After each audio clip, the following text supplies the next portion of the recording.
Man, all praises, everybody. Welcome back again to another lesson in this great book. We're going to be doing Genesis 9 today. And let me tell you, folks, it's a good chapter. A lot of hidden stuff in here that we're going to go over and how it pertains to us all the way here, even in 2024. So without further ado, brother, let's just go ahead and just get started. If you want to start with the first verse in Genesis 9, whenever you are ready. Yeah, I'm ready. And God blessed Noah and his sons and said unto them, be fruitful and multiply and replenish the earth. So family, we're going to get straight into it. It's going to be a pretty blunt lesson today because we ain't living the way that the Most High wants us to live. The way he blessed Noah and his sons and everything like that. We ain't doing that no more.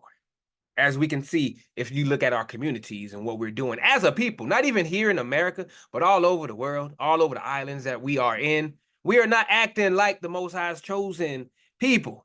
So let's go break this down real quick. So God bless Noah and his sons, right? But wait a minute. Where's that blessing now? You see any divine favor raining down on our sorry butts these days? If we go over to Deuteronomy 28 and 15 real quick, we'll see what we're going through, what we're living in right now in this day as a nation of people. Deuteronomy 28 and 15 going to show us how we live in today. But it shall come to pass, if thou wilt not hearken unto the voice of the Lord thy God, to observe to do all his commandments and his statutes, which I command thee this day, that all these curses shall come upon thee and overtake thee. All these curses, family. All these curses.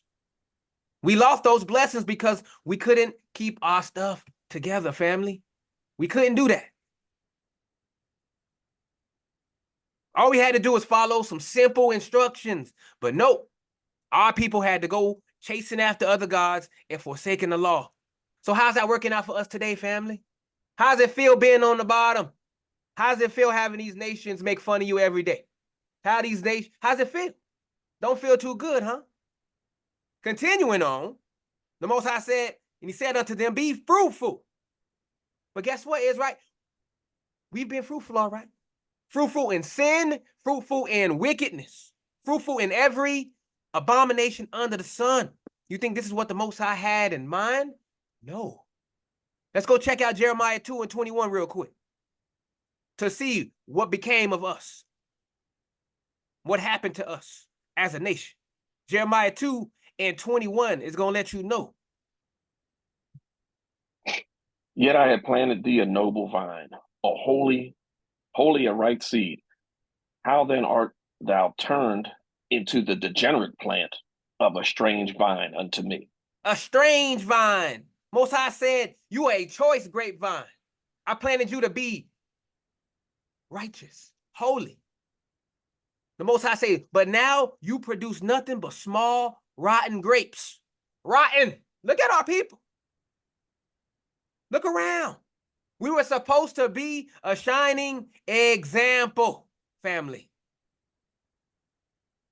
That's how we're supposed to be fruitful. We're supposed to be a shining example.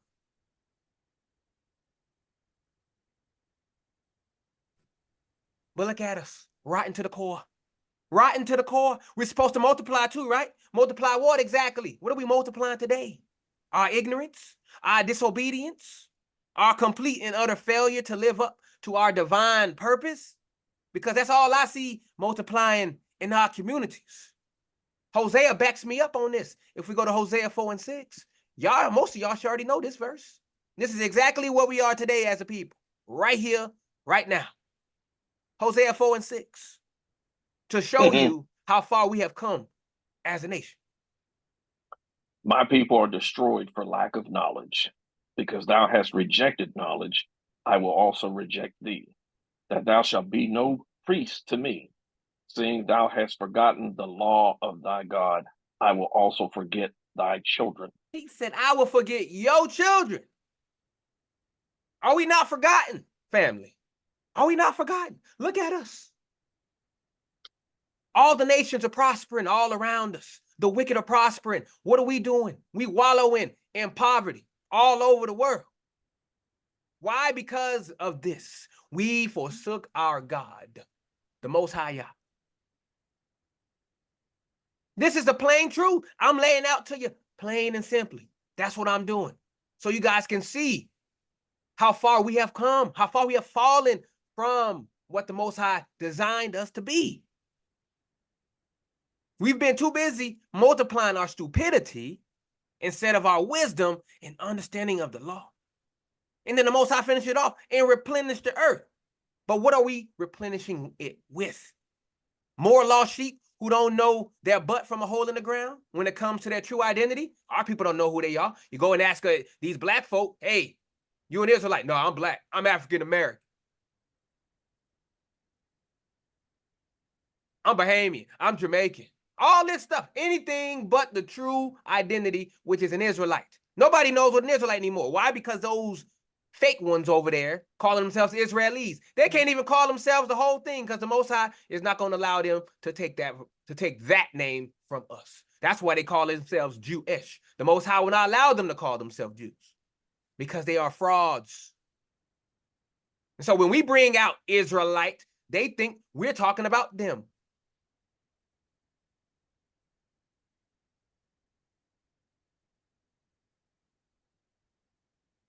Let's go to my homeboy Isaiah, one of my favorites. Isaiah 51, 1 and 2, to further back me up on what I'm talking about right now. 51 of Isaiah, chapter 1 and 2. Hearken to me, ye that follow after righteousness, ye that seek the Lord. Look unto the rock whence ye are hewn, and to the hole of the pit whence ye are digged. Look unto Abraham your father, and unto Sarah that bare you.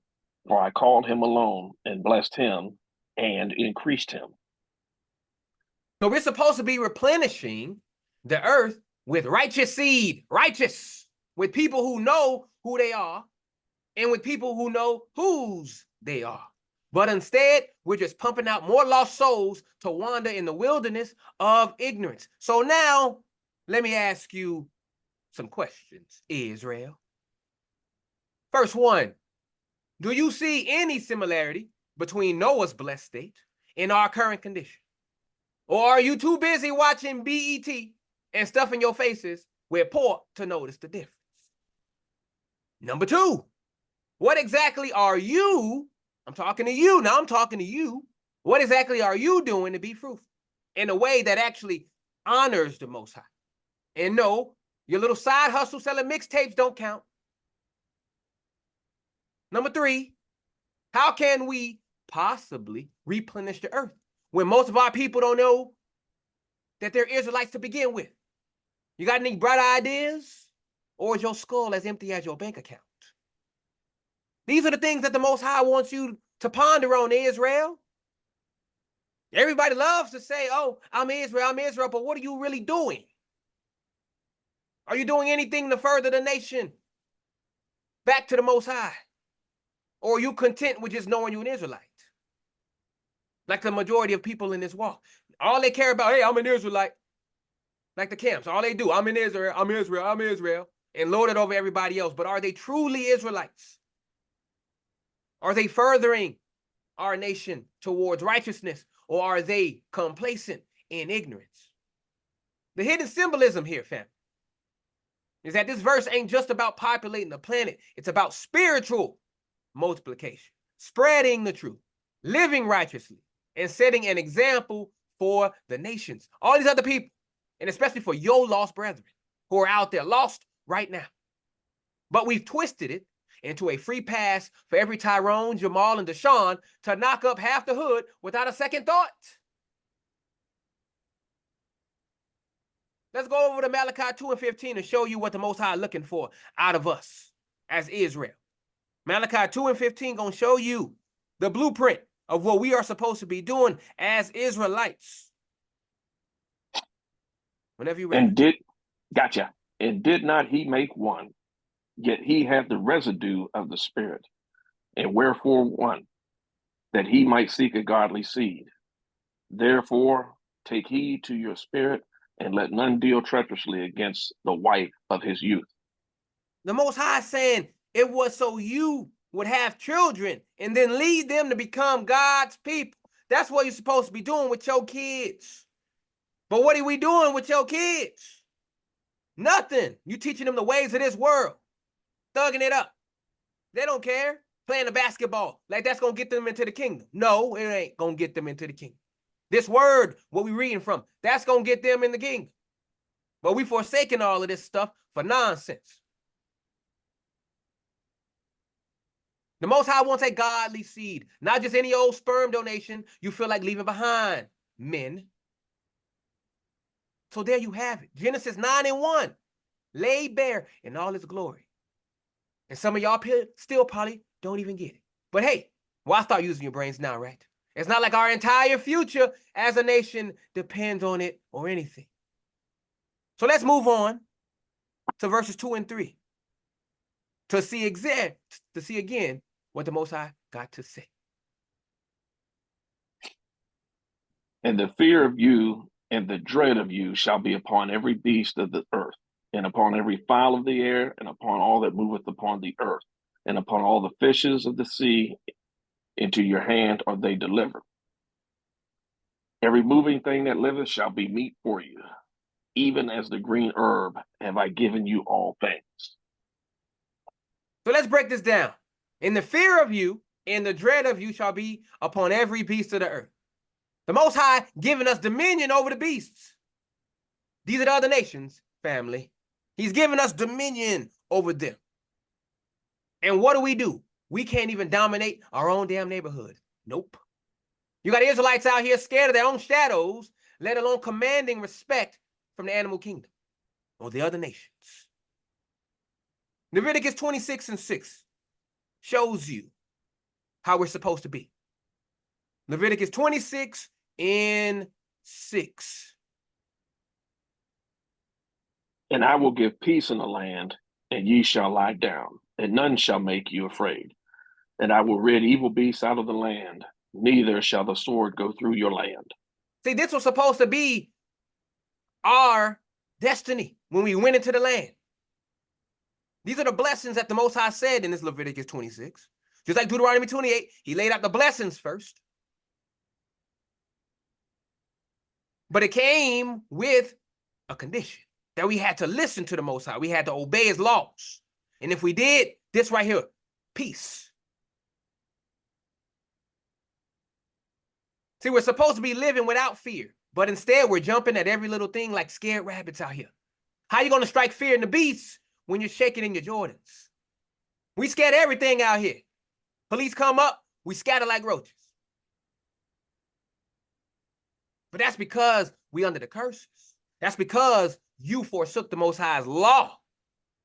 That's why we are in the position we in right now. That's why we scared all over the place. That's why you got all this fear. That's why you scared of your own shadow, because you did not listen to the Most High Yah.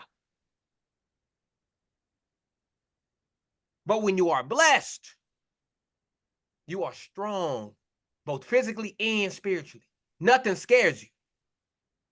You can stand up to anything, all adversity. Because then you're walking in the spirit and the Most High got your back. So we're supposed to also have dominion upon every fowl of the air, upon all that moveth upon the earth, even upon all the fishes in the sea. This is all about dominion, folks. We're supposed to be ruling over everything that moves. That's what's going to happen when the Most High come back and he puts us back on top. We're going to rule over everything. All this stuff that we're reading about now is going to be ours for the taking. But we can't even rule our own households, Israel. Watch this. Deuteronomy 28:13. Here's how we're supposed to be if we would have listened to the Most High Yah. Deuteronomy 28:13, brother. And the Lord shall make thee the head, and not the tail. And thou shalt be above only, and thou shalt not be beneath. And that thou hearken unto the commandments of the Lord thy God, which I command thee this day, to observe and to do them. You seen the Israelites being the head these days, folks? Nope. We're too busy being the ass end of every joke and stereotype. We the laughing stock. They laugh at you. That's why they put you in all the funny roles in the movie. They're there to laugh at you. You're not to be taken seriously. You don't get a seat at the table. You are a joke to these nations. They laugh at you. They may say some good stuff to your face, but behind your back, they laughing at you. Just go on social media. Nowadays, it's all out there in the open. They don't even care no more. They straight out telling you, you are a joke. Why are we this way? Because we did not obey the Most High Yah. This is why you are ridiculed everywhere you go. This is why you are followed in all the stores you go into. Because they know the stereotype. They watching you because they know you ain't up to no good. That's the reputation we have now, Israel. We don't have a reputation for being righteous. We have a reputation for being wicked. That's why when the niggas show up, everybody else clear it. They're like, oh, the party's over. The niggas are here. Hell, some of y'all even do that because y'all know how crazy y'all people are.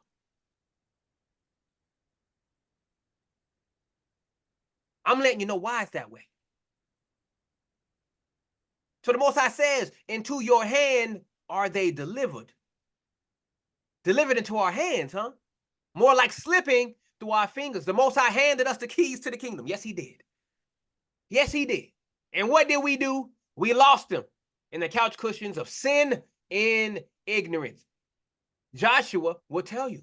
First chapter of Joshua, verse 3. Will tell you. Every place that the sole of your foot shall tread upon, that have I given unto you, as I said unto Moses. We should be conquering territories of Israel, but instead, we can't even conquer our own vices, our own lust. We can't even do that. Most High continues, every moving thing that liveth shall be meat for you.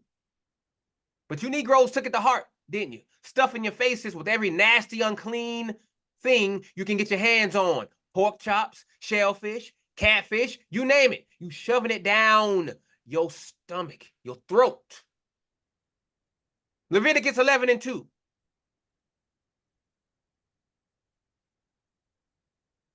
To show you the beginning of these dietary laws that are still in today. They still ruling today, y'all. These things have not gone away, no matter what the church tells you. Leviticus 11:2. Speaking to the children of Israel, saying, these are the beasts which ye shall eat among all the beasts that are on the earth. Did y'all forget that there were rules to this? The Most High didn't say eat whatever the hell you want. He gave us specific instructions. And if you want to know what those instructions were, read that entire chapter and follow it. He's doing it for your own good. Those foods are abominable. They are unhealthy. This is why our people have all these health problems. Because you're eating anything under the sun. The Most High continues, even as the green herb have I given you these things. All things, huh? And what do we do with this bounty that the Most High has given us? We poison our bodies with drugs, alcohol, and every other chemical concoction we can find. You think that's what the Most High had in mind? I don't think so. Because our brother Paul, he reiterates what I'm just talking about. If we go to 1 Corinthians chapter 6 and 19 and 20. Again, 1 Corinthians chapter 6, 19 and 20. What? Know ye not that your body is the temple of the Holy Ghost, which is in you, which ye have of God, and ye are not your own? For ye are bought with a price. Therefore glorify God in your body and in your spirit, which are God's. See, we're supposed to be treating our bodies like temples, family. But y'all are turning them into crack houses and liquor stores. That's what your whole bodies have become. Taking every drug under the sun. The Most High says you are no longer your own. I am in control of your body now. If you are in this truth, I'm in control of this. I live in here. I live in you. Don't dirty it up. Would you go into your house with dirty shoes and muddy up the floor? Would you do that to your own house? Then why are you doing it to your own body? So let me hit you with some questions, Israel, to make you think. If we are supposed to have dominion over the beasts, which is the other nations, why are so many of our people acting like the other nations themselves? Number two, how can we claim to be the chosen people when we can't even choose the right foods to put in our mouths? That's a big one. But number three, what kind of example are we setting for these other nations, and even in your lost brethren, when we can't even control our own base instincts? So what is these verses trying to tell you, family? What is the Most High trying to get you to understand here?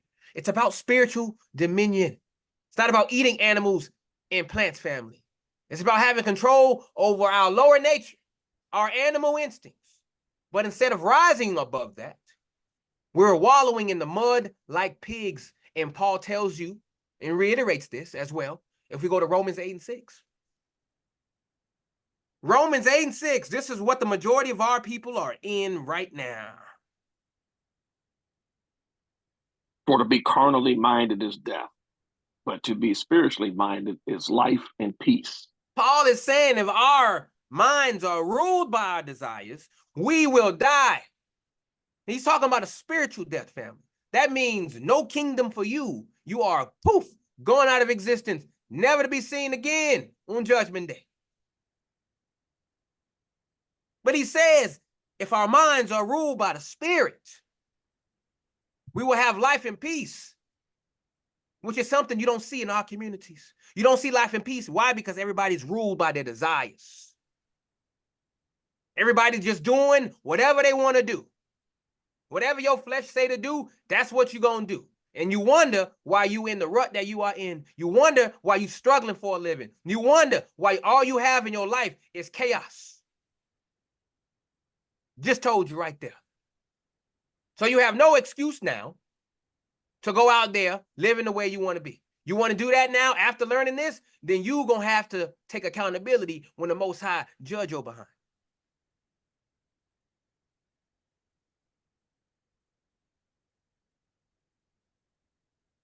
We're supposed to be spiritually minded, family.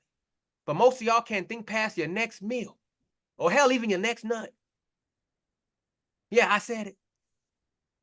I went there. Yes, sir. We have fallen from our divine mandate.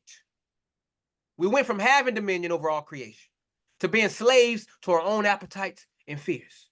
Now, are you going to keep living like beasts? Or are you going to step up and claim your rightful place as kings and priests? The choice is yours, family. But I can judge by the blank looks on some of y'all faces out there. I won't hold my breath waiting for y'all to make the right decision.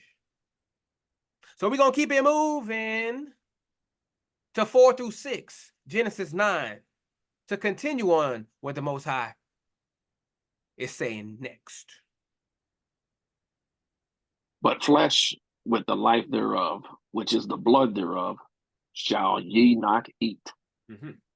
And surely your blood of your lives will I require. At the hand of every beast will I require it, and at the hand of man, and at the hand of every man's brother will I require the life of a man. Whoso sheddeth man's blood, by man shall his blood be shed. For in the image of God made he man. You see this? Do y'all understand what the Most High is saying here? If not, let's break it down. So the Most High begins by saying, but flesh with the life thereof, which is the blood thereof, shall ye not eat. The Most High giving us clear instructions about blood, and what do you idiots do? You're out here eating your steaks rare, sucking on chicken bones, and thinking you're some kind of culinary geniuses. I repeat, you are not. What does Leviticus 17 and 14 say, brother? Because Yes, it Moses has. downs up on there. Leviticus 17 and 14. Go ahead. For it is the life of all flesh. The blood of it is for the life thereof. Therefore I said unto the children of Israel, ye shall eat the blood of no manner of flesh. For the life of all flesh is the blood thereof. Whosoever eateth it shall be cut off. Will no longer be part of my people. That's what he's saying for anybody out there eating blood. That goes out there to you celebrities out there drinking blood for your little Illuminati sacrifices. So you can be more famous. You don't think we know what you're doing? You don't think the Most High know what you're doing? Oh, he is. He is, family. He see you. The Most High ain't playing around with this blood business. But no, y'all too busy trying to be like the heathens to care about what goes in your mouth. Secondly, he says, and surely your blood of your lives will I require. At the hand of every beast will I require it, and at the hand of man. So listen up, you murderous thugs. Yes, I'm talking to you. The Most High is saying he's going to require an accounting for every life taken. Every life. Every life. You think your street cred is going to mean jack when you're standing before the judgment seat, sir? I don't think so. Exodus 20 and 13, brother. Let's see what the Most High says about this murder business. Thou shalt not kill. You don't get no simpler than that, family. But y'all out here acting like it's a suggestion instead of a commandment. You're out there trying to show off for your little gangster buddies, not knowing that you got judgment on your hand, brother. Hell, sisters out there too, y'all killing. Y'all ain't exempt from this. The Most High watching every action you do. You cannot do anything. I repeat, anything. Heck, let's even show it to you. This is off cuff. Hebrews 4 and 13.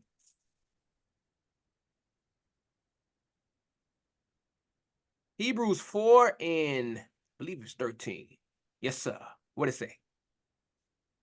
Neither is there any creature that is not manifest in his sight, but all things are naked and open unto the eyes of him with whom he hath to do. Nothing is hidden from God. That's what that's saying. Nothing. He sees through everything. And we will have to tell him the truth. That's right. You're going to have to give an account for all the stuff that you did. Every last detail. He going to bring it up on the TV screen probably. Who knows?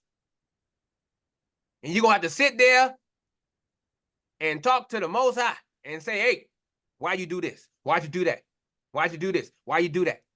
You ain't going to have no excuse either. You're going to have to just sit there while the Most High goes down all the list of all the crazy things you did.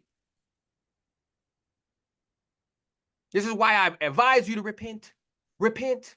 Wash away those sins and be born anew. New creature. So you don't have to worry about this judgment. The Most High continues, at the hand of every man's brother will I require the life of man. We're supposed to be looking out for our brothers and sisters. But instead, we're killing each other over sneakers and street corners. You think the Most High is going to let that slide? I don't think so. Our brother John has something to say about that if we go to 1 John 3 and 15. Again, that is 1 John 3 and verse 15. What does he say, brother? Whosoever hateth his brother is a murderer, and ye know that no murderer hath eternal life abiding in him. None. Most High saying if you hate each other, that's your brother and sister. Israelites, I'm talking about the other nations. He's talking about among your people. You are murderers. See, the Most High going spiritual here. Yeah, you may not kill your brother, but you hate him in your heart. Most High call you a murderer if you do that. This is spiritual. That's why you got to be judge over your mind. You got to control your mind, your thoughts, all of that stuff. This is why I tell you to live in the spirit, not in the flesh. The Most High is going for your mind, your spirit. He's looking at your spirit, your very spirit, your thoughts, all of that stuff. He's looking at everything.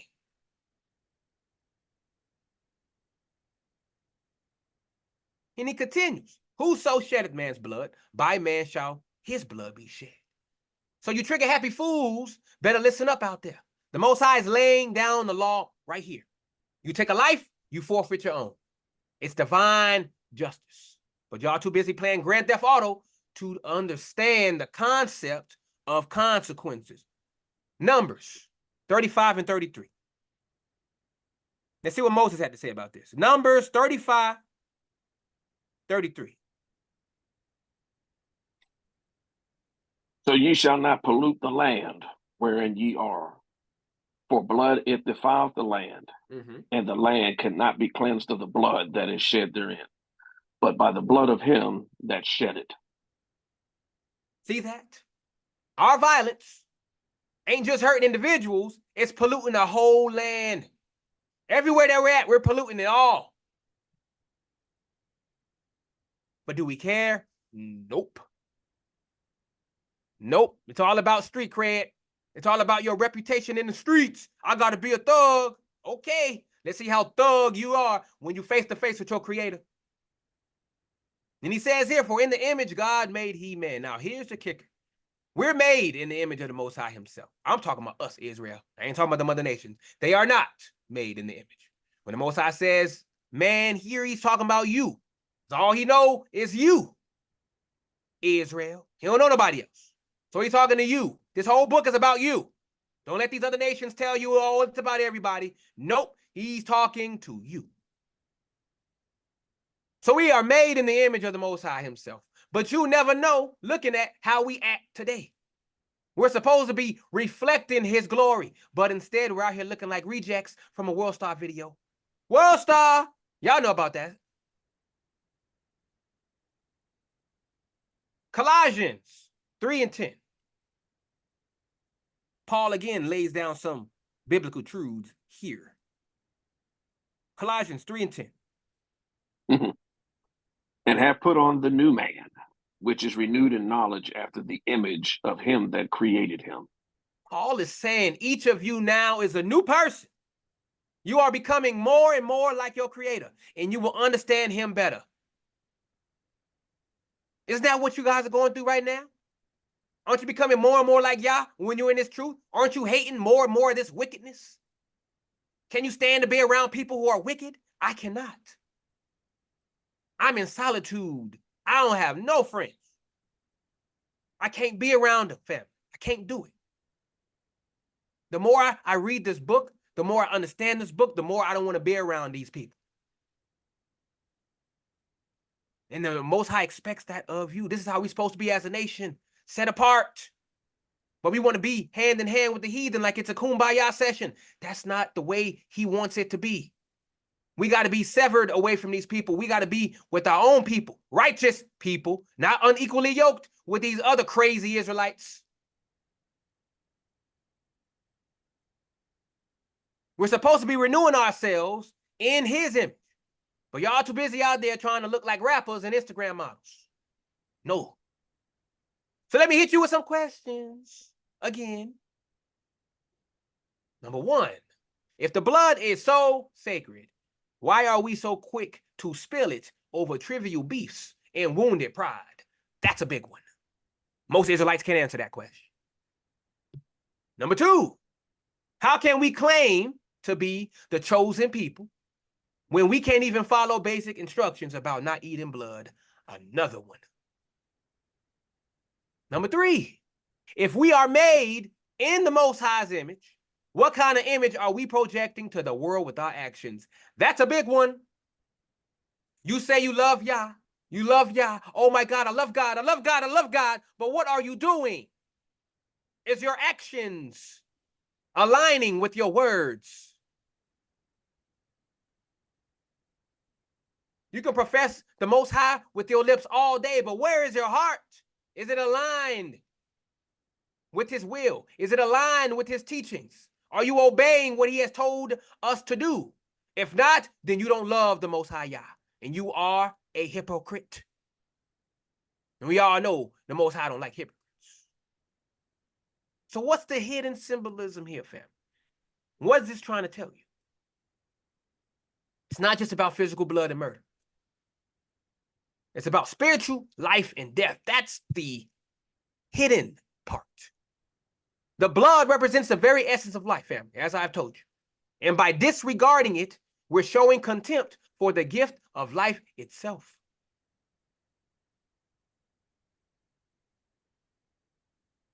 Leviticus 17:11 again. What does this say? 17:11. For the life of the flesh is in the blood, and I have given it to you upon the altar to make an atonement for your souls. For it is the blood that maketh an atonement for the soul. You see that? The blood is what makes atonement for our souls. But we're out here treating it like it's nothing. These verses, again, are showing us just how far we have strayed from the Most High's instruction. We went from being caretakers of life to becoming merchants of death. Now, are you going to keep acting like savages, Israel? Or are you going to start treating life, your own and others, with the respect it deserves? The choice is yours. But be warned. Every action you take, the Most High is looking at you. So be sure to make the right choice. Be sure to follow the correct path, or else you're going to have to answer to him. So let's go to the next verse, verse number 7.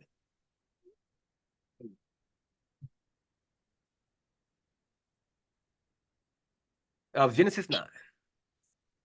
Genesis 9. Mm-hmm. And you be ye fruitful and multiply, bring forth abundantly in the earth, and multiply therein. He's reiterating this. That's the second time he's done it. He's reiterating this fruitfulness and is multiplying. He's reiterating this. But guess what? Israelite men, you're out here sowing your seed in every Jezebel that bats an eyelash, with no thought of building strong families or raising righteous children. Oh yes, my brothers, I'm talking to you. What does Psalm 127:3-5 say, brother, about what kids are, the meaning of kids in our life? What are they supposed to be to us as men? Psalm 127:3-5.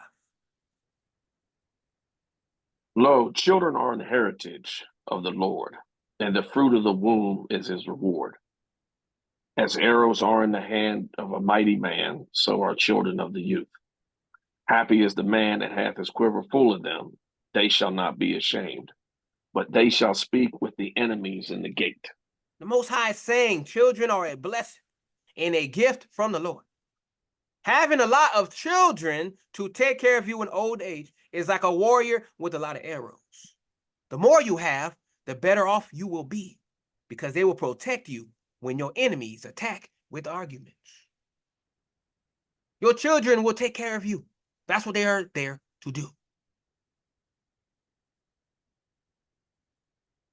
You see that, deadbeat daddies? Oh yeah, talking to you.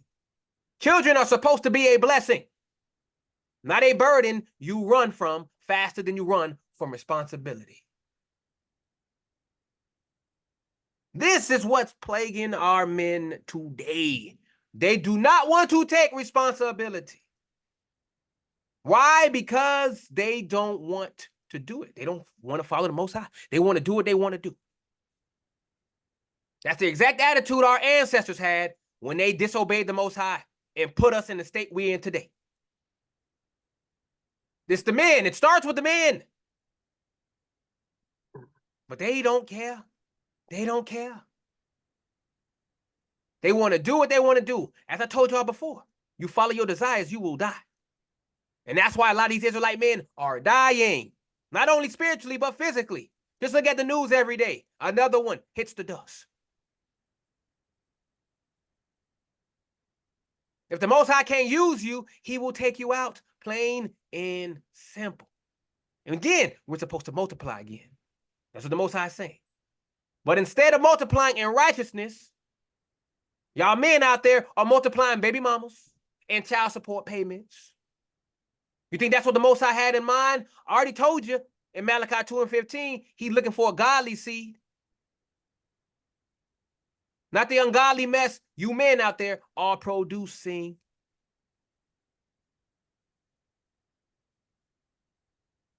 See, it all starts with us, men. It all starts with us. We have to be the one to change. Once we change, everybody else gonna change. The women and the children gonna follow you. But if we wicked, then the women and the children gonna be wicked. That's just how it is, because they following your lead. You are the head. Supposed to be.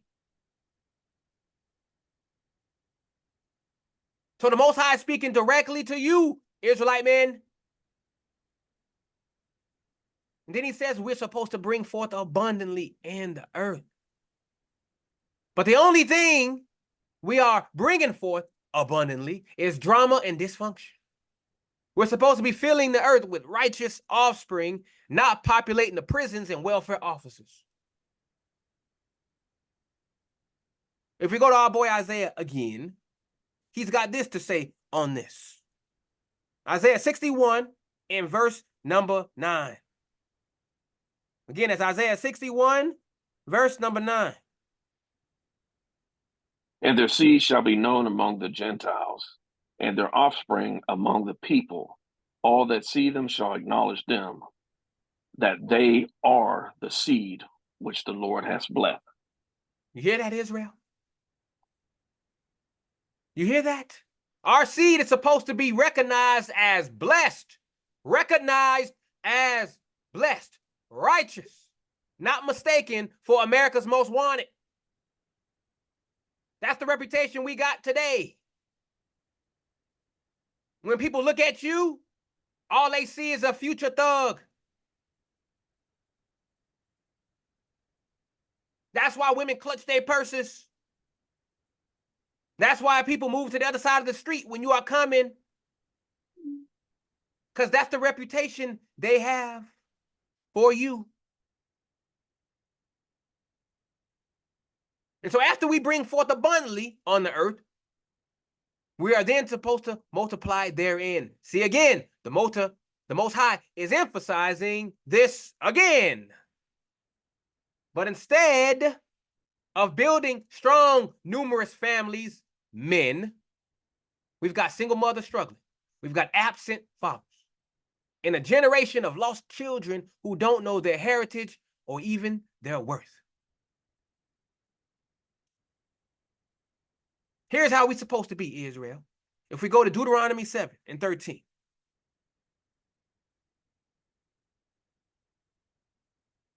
This is how we're supposed to be. And he will love thee and bless thee and multiply thee. He will also bless the fruit of thy womb and the fruit of thy land, thy corn and thy wine, and thine oil, the increase of thy kin and the flocks of thy sheep, in the land which he sware unto thy fathers to give thee. The Most High is saying that he will love you and he will bless you by giving you many children, plenty of food, wine, olive oil. Your herds of cattle will have many calves. Even your flocks of sheep will have many lambs. You see how the multiplication is tied to blessings? But what are we doing, Israel, today? We're too busy chasing temporary pleasures to build lasting legacies. So again, let me hit you with some questions. If we're supposed to be fruitful and multiply, this is right to the men. Why are so many of our men, my brothers, running from fatherhood like it's a plague? We got a whole lot of daddies out there who don't want to take part in their kids' life. Running away. Number two, how can we claim to be following the Most High's commands when we're treating our children like burdens instead of blessings? And number three, what kind of future are we building for our people when we're more concerned with our next hookup than with raising the next generation of kings and priests? That's a big one. This hookup culture is destroying our community faster than the other ones, than the other nations. So what is the Most High trying to tell you in these verses? He's telling you it's not about just popping babies. It's about spiritual multiplication, increasing in righteousness, wisdom, and knowledge of the Most High. And my brother Peter, he will back me up on this. If we go to 2 Peter 1:8. Again, at 2 Peter 1:8, he gonna back up what I just said. For if these things be in you and abound, they make you that ye shall neither be barren nor unfruitful in the knowledge of our Lord Jesus Christ. Peter is saying, if you keep growing in this way, being righteous, following the Spirit, it will show you that what you know about our Lord Jesus Christ has made your lives what? Useful and meaningful. It's going to give your life a purpose. Because right now, we don't have a purpose as a people. We just go in our merry ways doing whatever the heck we want to do. We do not have a purpose, which is why we still on the bottom and suffering all over the world. But if you follow the Spirit, if you follow this book, you follow what the Most High wants you to do, you will give birth to purpose in your life.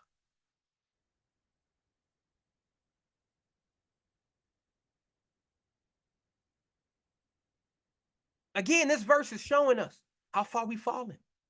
We went from being commanded to multiply and fill the earth with righteousness to being a scattered, broken people, barely holding on to our identity.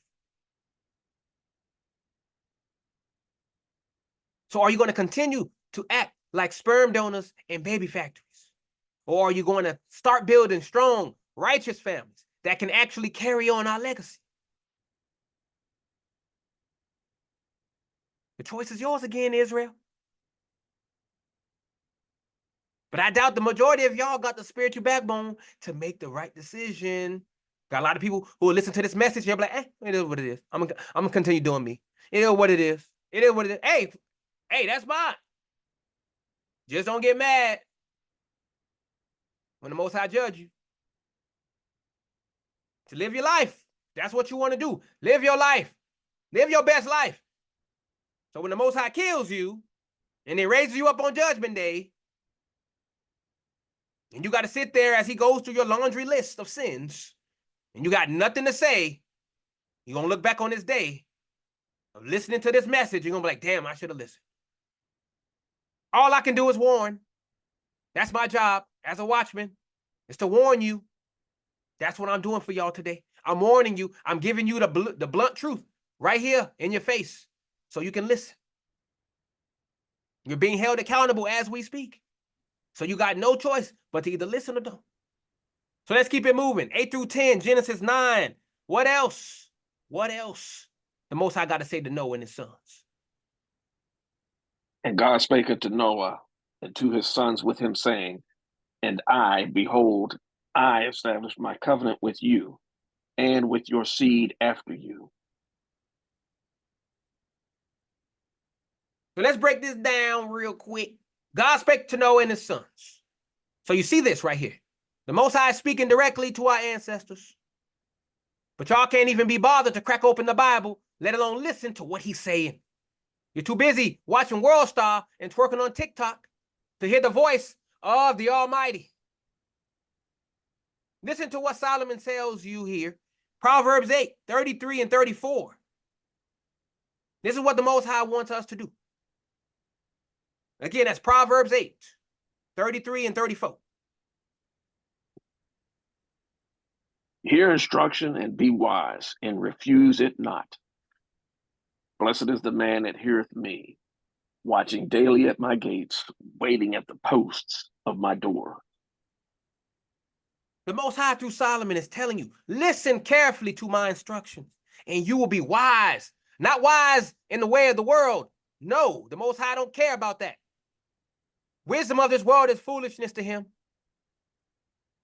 This is what being wise is all about, listening to him. He's telling you, hey, come home to me each day and listen to me. You will find happiness. That's where you're going to find happiness. You're not going to find happiness in a liquor bottle. You're not going to find happiness in a blunt. You ain't going to find happiness with another body.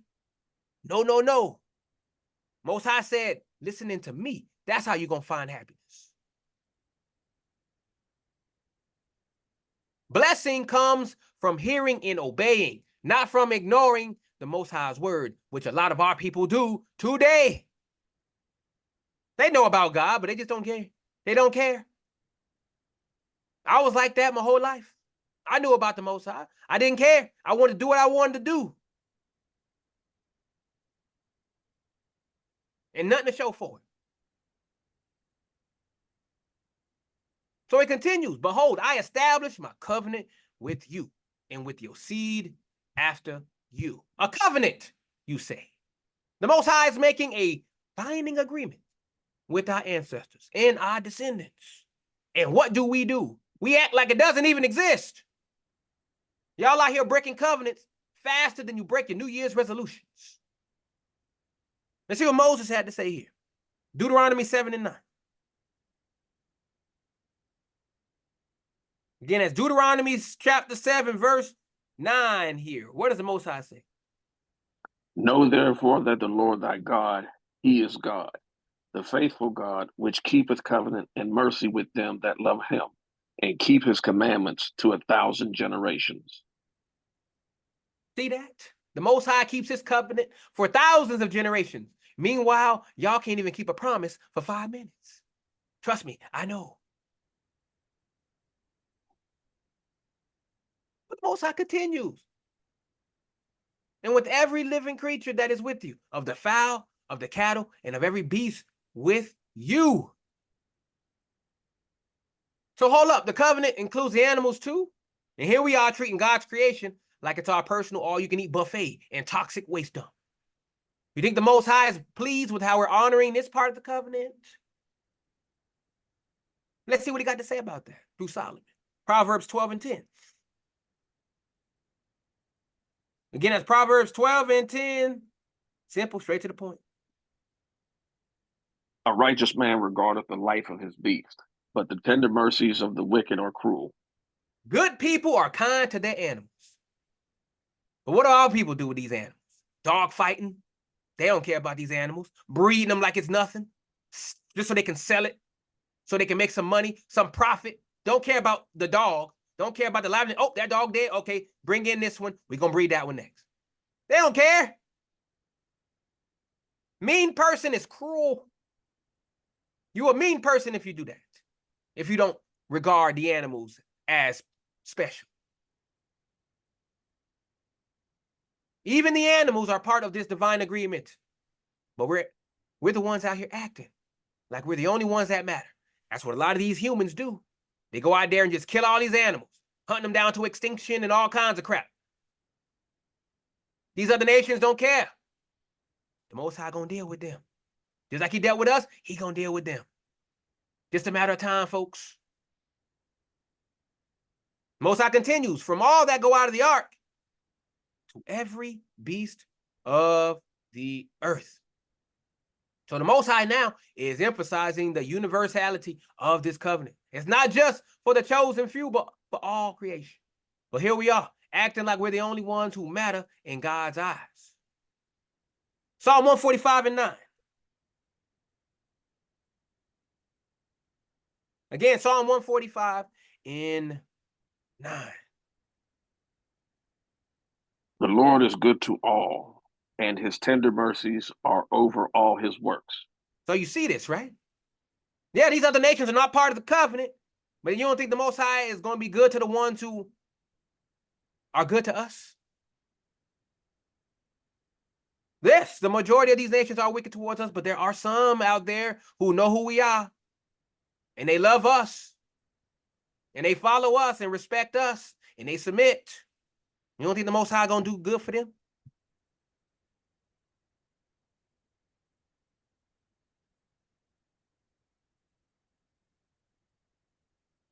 I know it can be easy to start when you get into this walk, to start bashing everybody else. Oh, Israel are only important ones and everything like that. Everybody has a plan in this planet. Everybody. The animals, the other nations, us. We all have a act to play.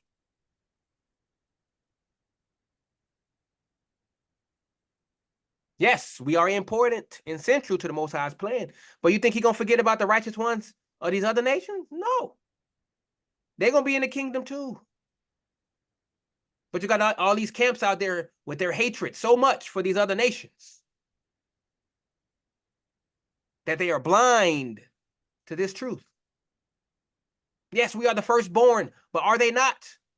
Are they not our brothers and sisters as well? Because we all come from the same people. We all come from Adam, right? You don't think the Most High can bless the good ones of them? The ones who helped us in slavery? Who hid us away from those crazy behind slave catchers? Who hid us in their houses? You don't think the Most High gonna look out for them too? You don't think there's people out there who hate the way their people are acting towards us? You think the Most High gonna be with them? He is. It ain't all about you, Israel. He's got a plan for those righteous ones too. That's what we got to understand. This is what we got to understand. So let me hit y'all with some questions before we move on to the next verses. If the Most High made a covenant with our ancestors, that includes us, why are we living like we never heard of it? Most people don't think we have a covenant. Everybody think this covenant is with everybody. It ain't. They say, oh, I live in Jesus, Jesus, Jesus, Jesus. But guess what? There's some commandments out there you got to follow as well. There ain't no faith alone, like a lot of these Christians like to tell you. Second question, how can we claim to be the chosen people when we can't even respect the other parts of creation included in this covenant? That's a good one. Number 3, watch this. What does it say about our spiritual state when we're more concerned with our own pleasure than with honoring the Most High's universal agreement? We just want to do what we want to do, right, Israel? So what's the Most High trying to tell you? Is that this covenant it's not just about flooding the earth again. It's about the Most High's commitment to all of creation, including your sorry behinds. If you go to Hosea 2:18, watch this. 2:18. Watch what the Most High gonna do here in the future.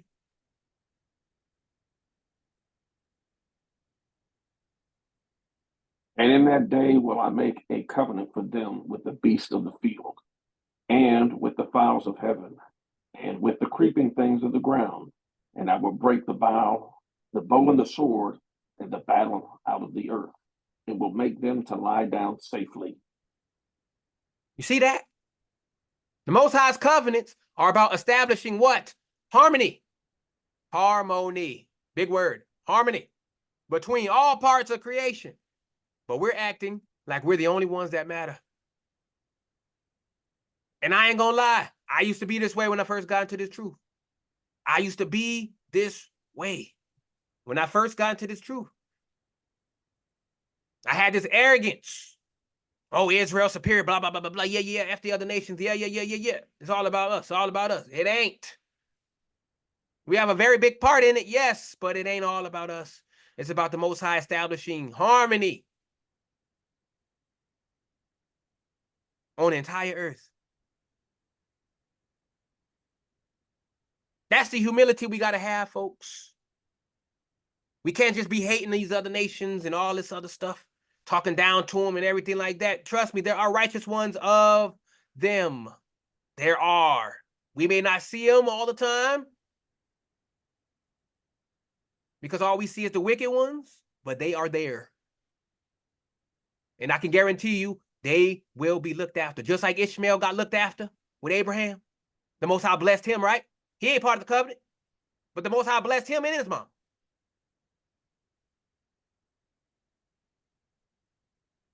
The Most High will bless these other people too.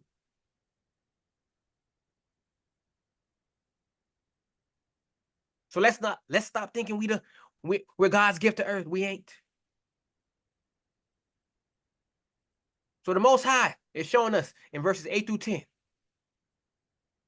showing us just how far we strayed from the understanding of our place in the Most High's grand design. We went from being part of universal covenant to acting like we're the center of the universe. That is huge.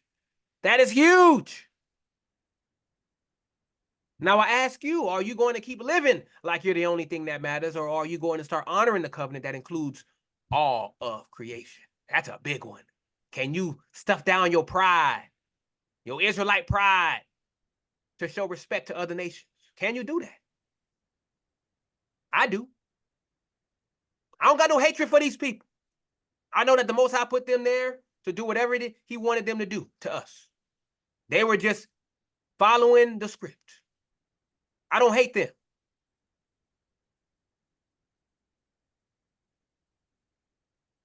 So I have respect for whoever has respect for me. Plain and simple.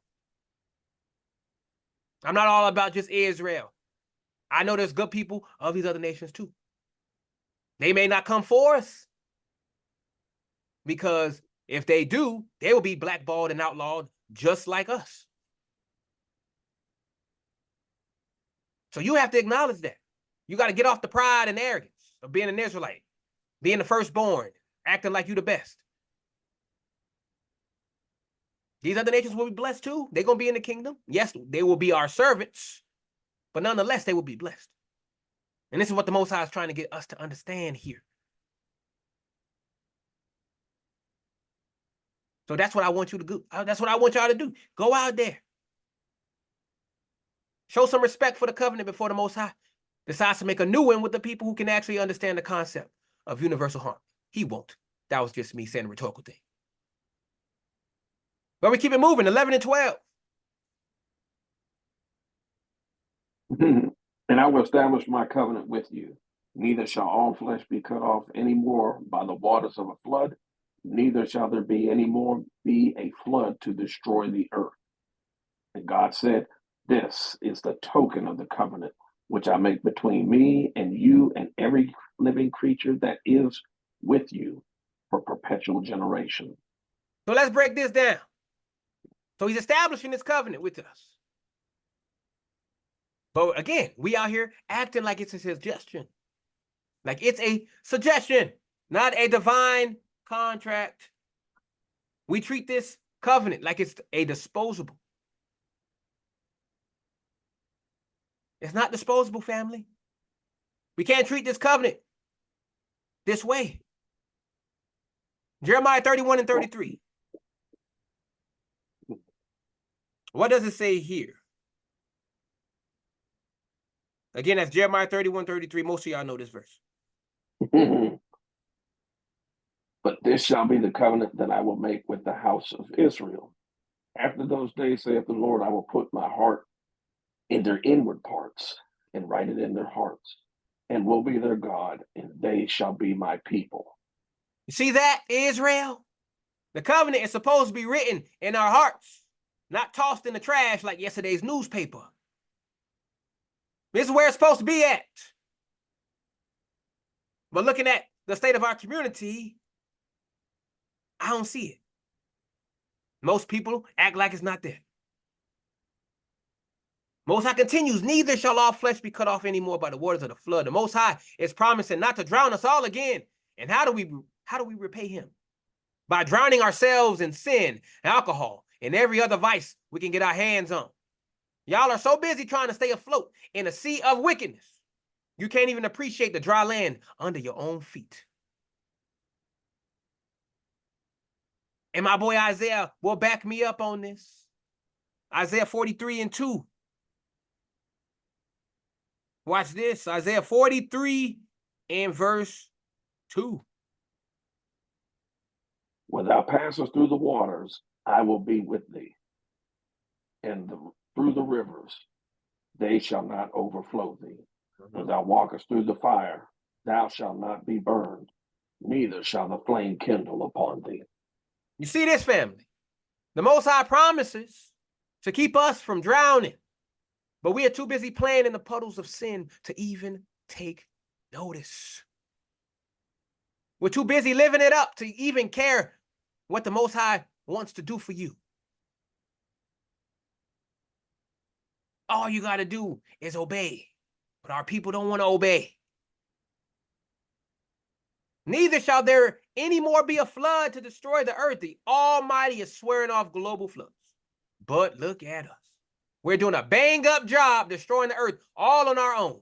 Who needs a divine flood when we've got pollution, deforestation, and climate change? Y'all are turning the planet into a dumpster fire faster than Noah could even build the ark. But watch this. Revelation 11 and 18. Watch what the Most High gonna do to them people. Revelation 11 and 18.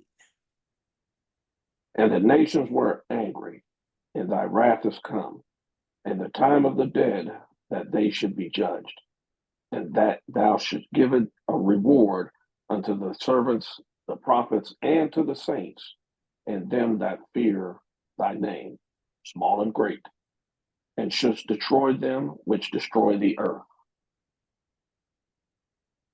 So you hear that? Most High saying it's time to destroy everyone who has destroyed the earth.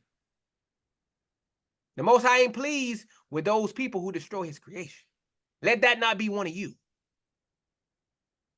So God finishes up by saying, this is the token of the covenant, which I make between me and you and every living creature that is with you for perpetual generations. A token, you say.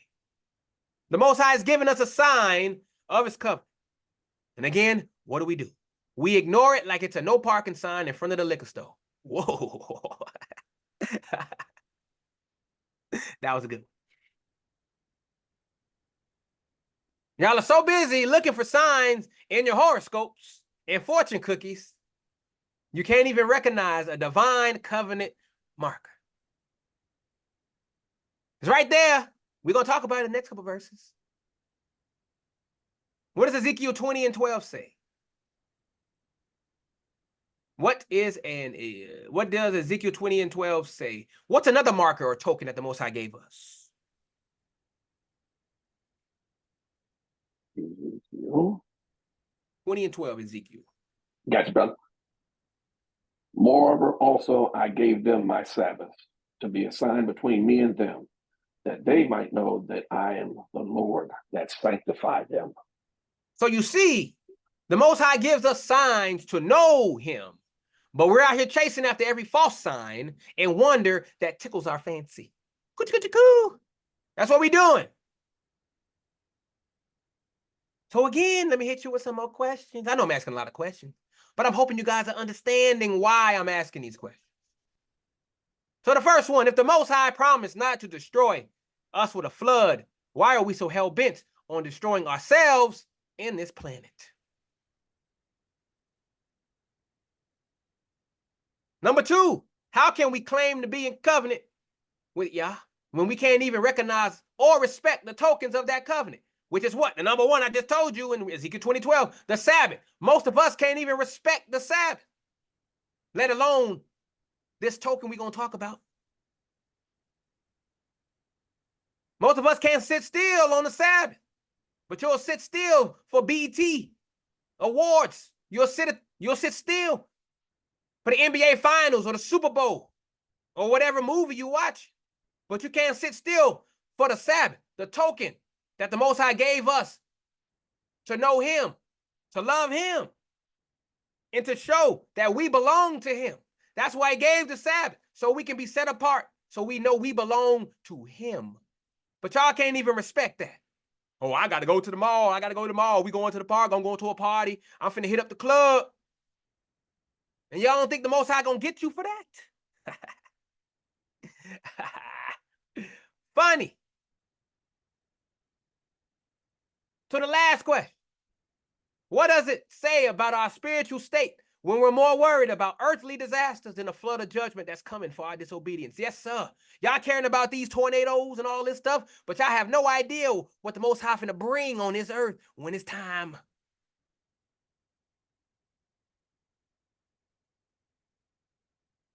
Y'all have no idea. Gonna make a hurricane look like a small windstorm.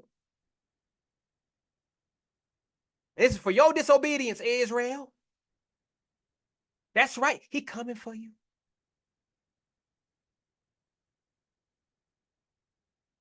So what is this hidden symbolism? What is the Most High trying to get to us spiritually? It's not about rainbows and promises, family. It's about the Most High's mercy. You hear that word? Mercy and long suffering towards our rebellious butts. Oh yeah, that's right. The first time you do wrong, the Most High has every right to kill you at the spot. But how old are some of y'all? How old are y'all? I'm 38. Some of y'all older than me. Look at the mercy he has shown you. And look how you pay him back. By spitting on his covenant. By spitting on his Sabbath. By going and doing whatever the heck you want to do. We are all guilty. We have all sinned. Understand that? This is what he's trying to get you to understand. Mercy. What does Peter say? Because he backs me up on this. 2 Peter 3 and 9.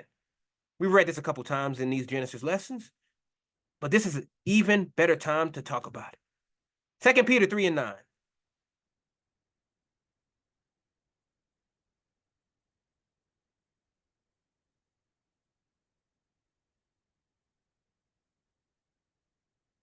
I believe you are muted, brother.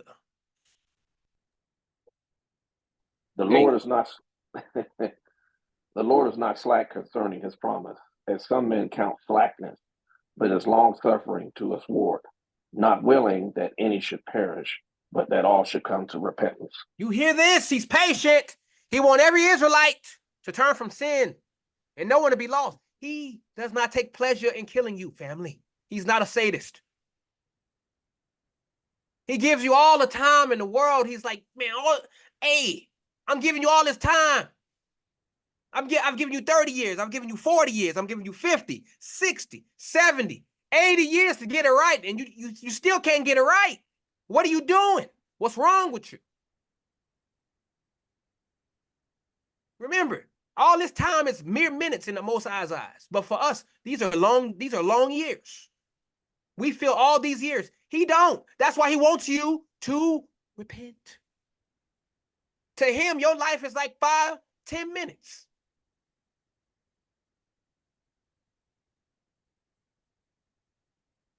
He patient, family. One day is like 1,000 years. He wants you to get it right. He wants you to get it right. So I ask, are you going to continue to keep living like there's no tomorrow? Or are you going to start honoring the covenant that's keeping you from being washed away?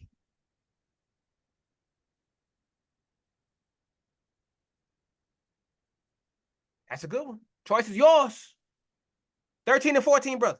Let's keep it moving.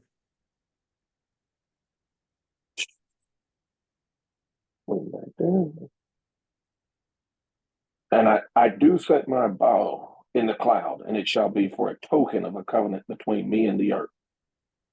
And it shall come to pass when I bring a cloud over the earth, that the bow shall be seen in the cloud. Here we go. I do set my bow in the cloud. Oh boy. We just came from a month that celebrated this. Last month. Pride. The Most High is setting his bow in the sky. What do? We've turned it into a symbol for everything but his covenant. We're out here slapping rainbows on everything from cereal boxes to crosswalks, but can't recognize the divine significance when it's literally arcing across the heavens. The gays, the LGBTQ community, the alphabet people, they have taken this symbol and destroyed it. Destroyed it. What does our brother Ezekiel got to say about this? Ezekiel 1:28. Again, that's Ezekiel 1 and verse 28. As the appearance of the bow that is in the cloud in the day of rain, so was the appearance of the brightness round about. This was the appearance of the likeness of the glory of the Lord. And when I saw it, I fell upon my face, and I heard a voice of one that spake. You see this? You see this? The rainbow is a reflection of the Most High's glory, not your latest fashion statement or political movement, heathen. It's his glory, not ours. And it shall be for a token of a covenant between me and the earth. Again, we already talked about this token. The Almighty has given us a visible sign, visible.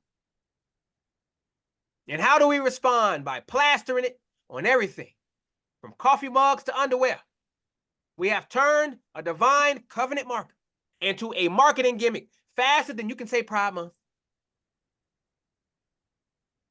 They're using it to sell their merchandise. Oh, the Most High gonna get them. They have no idea the wrath that is going to come upon them for what they have done with this token. What does Exodus 31:13 say? Again, that's Exodus 31:13. Speak thou also unto the children of Israel, saying, Verily, my Sabbaths ye shall keep, for it is a sign between me and you throughout your generations, that ye may know that I am the Lord that does sanctify you. You see this? So the Most High, again, gives us signs to remember our covenant. But again, we're too busy turning them into trendy logos to notice their true meaning. We got people saying, oh, Shabbat Shalom, Shabbat Shalom. But are they really respecting the Sabbath? The Sabbath has very specific meanings and things you can and can't do. But are people following that? No. The Sabbath says, take part in no pleasures. But we still got people taking part in their pleasure on the Sabbath day. Playing video games, watching movies and TVs, Netflix, all this stuff. Going out to the mall, buying and selling, and when we ain't supposed to be doing that, spitting on the Sabbath. But hey, that's your salvation, not mine. Keeping it going. And when it shall come to pass, when I bring a cloud over the earth. So now we're talking about clouds. But we are too busy with our heads in the digital clouds to notice the real ones the Most High is using to communicate with us. You're more concerned with cloud storage than divine messages in the sky. Watch what Job got to say. If we go to Job 37:16, look at this.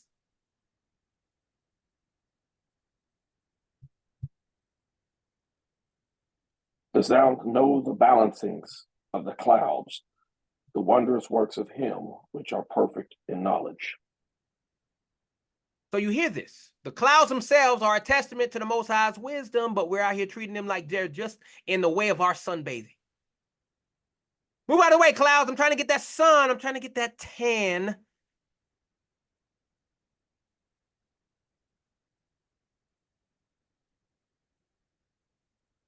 But guess what? Clouds can also mean judgment. How do we know? Exodus 13:21. Often symbolize judgment and in the presence of the Most High. Exodus 13:21. What does it say? And the Lord went before them by day in a pillar of a cloud to lead them the way, and by night in a pillar of fire to give them light to go by day and night. So what's really being said here, Israel? The Most High is telling us that even in times of judgment, the clouds, he remembers his covenant, rainbow. But do we see this truth being preached today? Nope, we do not. Instead, we got false prophets telling us that every little rain shower is a blessing, and every rainbow is God smiling down on their foolishness. That's what they say in the Sunday church. So the rainbow isn't just some pretty light show, family. It's a divine reminder of the Most High's judgment and mercy. The clouds represent the Almighty's presence and potential judgment, and the covenant wasn't made with every Tom, Dick, and Harry. It was a covenant with the earth itself, and by extension, with the chosen people who were meant to inherit it. That's us. Stop trying to universalize this. It's for everybody. God loves everybody. If that's the case, then why didn't he say so? He only knows Israel. Yes, he made the other nations, but he's only talking to Israel in this book. Something to think about. Let's move it. Let's move it. 15 through 17. Speed up a little bit. And I will remember my covenant, which is between me and you and every living creature of all flesh. And the waters shall no more become a flood to destroy all flesh. Mm-hmm. And the bow shall be in the cloud, and I will look upon it, that I may remember the everlasting covenant between God and every living creature of all flesh that is upon the earth. And God said unto Noah, this is the token of the covenant which I have established between me and all flesh that is upon the earth. Let's break this down here. So verse 15, the Most High remembers his covenant. But let me ask you this. If he remembers, why have we forgotten? We're out here acting like we ain't in a covenant relationship with the Almighty. That's true. We already read that in Jeremiah 31 and 33. But instead of living like a covenant people, we're out here chasing after the ways of the heathen. We've traded our birthright for a bowl of pottage, just like our brother Esau. When are we going to wake up and remember who we are, Israel? The Most High has been patient with us. He's been very patient, especially with all the craziness that's going on today. Holy crap. He's being very patient. Verse 16.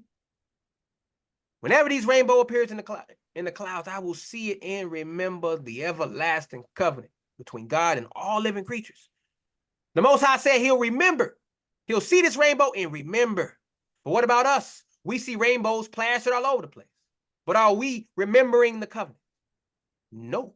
We're too busy arguing over who can use the rainbow symbol and what it means in today's society. Meanwhile, the true meaning is staring us right in the face. Remember what Isaiah said. If we go to Isaiah 54 and in verses 9 through 10.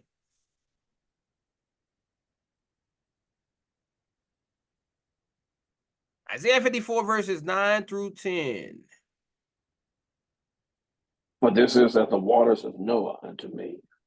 For as I have sworn that the waters of Noah should no more go over the earth, so have I sworn that I would not be wroth with thee, nor rebuke thee. For the mountains shall depart, and the hills be removed, but my kindness shall not depart from thee. Neither shall the covenant of my peace be removed, saith the Lord that hath mercy on thee. You see this? But you got Christians out here keep on saying that the Most High done with Israel. He's in covenant with the church. With the church. That's what they say. That's not what I'm seeing here. He said always. He says, I won't break. I won't break. I won't break. And we all know the Most High can't lie. So why is Christians lying on him then? Why are they saying the covenant with the church and not with Israel no more? We've been replaced. He's done with y'all. He gave y'all a chance. Now it's up to us. Now it's on us. Wrong. Wrong again. But where is our compassion for the Most High? Where is our remembrance of his covenant as a people? Where is it? You don't see it. Verse 17. This is the sign of the covenant I have established between me and all life. Pay attention. The Most High established this covenant with all life on earth. But does that mean we're all equal in his sight? I already told you that earlier. Remember in Amos 3 and 2, one of my favorite scriptures. What does it say, brother? Amos 3, 1 and 2. Just to put things in perspective, of course. Mm-hmm. You only have I known of all the families of the earth. Therefore, I will punish you for all your iniquities. They say you, that you can be anybody. First verse, brother. What does the first verse say? Hear this word that the Lord has spoken against you, O children of Israel. against the whole family which I brought up out from the land of Egypt, saying, He only know you. That's why you going through hell. All these other nations are prospering in their wickedness. You going through hell, though. They ain't being punished. Not like we are. They'll get their punishment soon. But you being punished now because he got to get you straight. How the heck you going to be kings and priests when y'all out there running the food? How you going to be able to rule these people when y'all can't even rule amongst yourselves? Pay attention, family. We have a special responsibility in this covenant. But are we living it up to it? Or are we letting the other nations lead us astray? I say it's the latter. So bringing it all together, the rainbow, again, it's not just a pretty sign in the sky, family. It's a reminder of our covenant responsibilities. But how many of us are actually living up to our end of the bargain? The Most High remembers his covenant, but we seem to have forgotten. When are we going to start remembering who we are and acting like the chosen people we're supposed to be? Because this covenant is with all life. But we, that's me, that's you, that's the whole nation of Israel. We have a special role to play. Are we leading by example, or are we following the ways of the heathen? I would say in this day, more of the latter.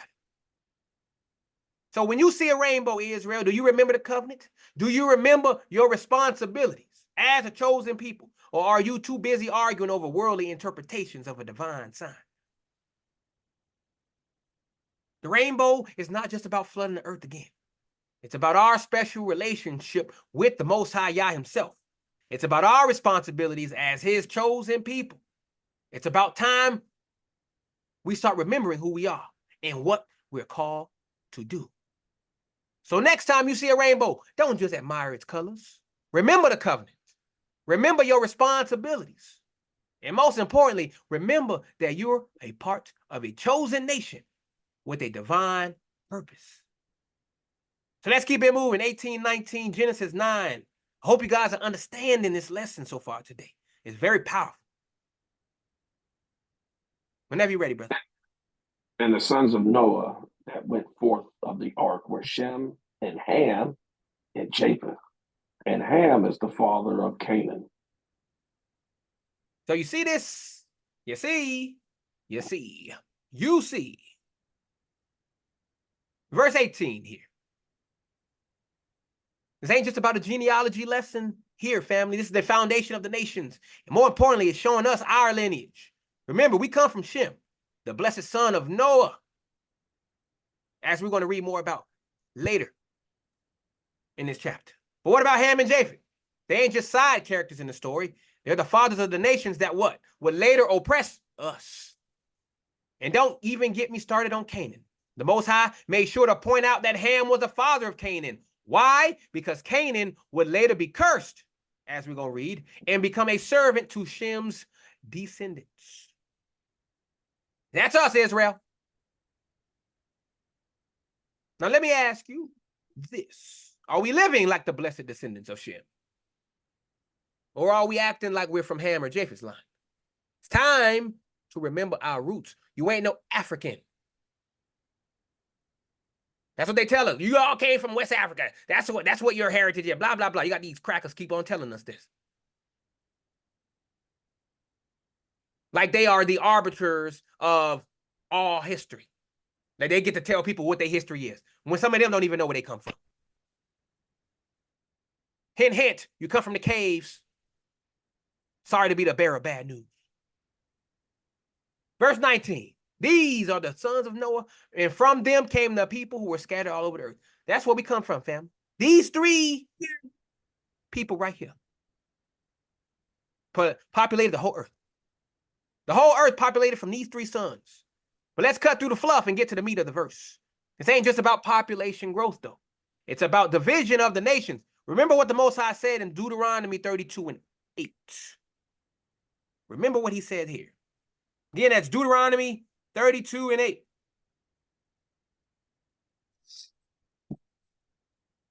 When the Most High divided to the nations their inheritance, when he separated the sons of Adam, he set the bounds of the people according to the number of the children of Israel.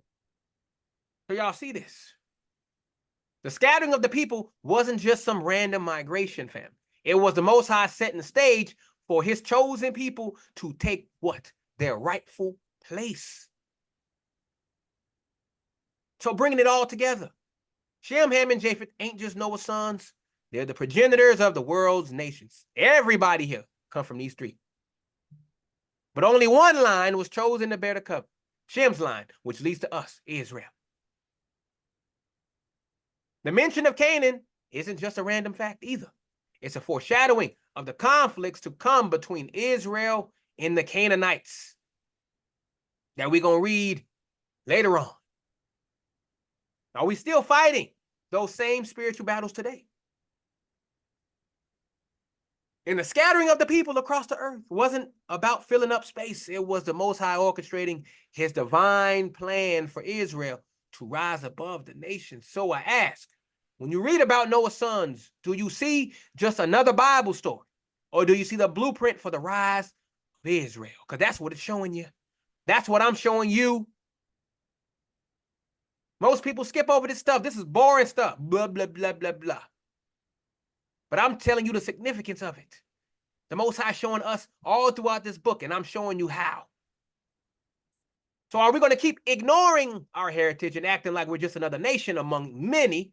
Or are we going to embrace our identity as the descendants of Shem, the blessed line chosen by the Most High? We ain't just any people. We're the chosen seed of Shem, destined to rule over the descendants of Ham and Japheth. But how can we rule if we don't even know how or even know who we are?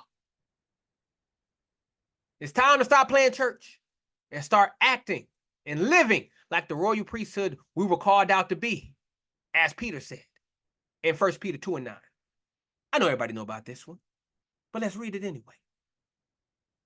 1 Peter 2:9, for the ones who are not as versed in the Bible. What does it say, brother?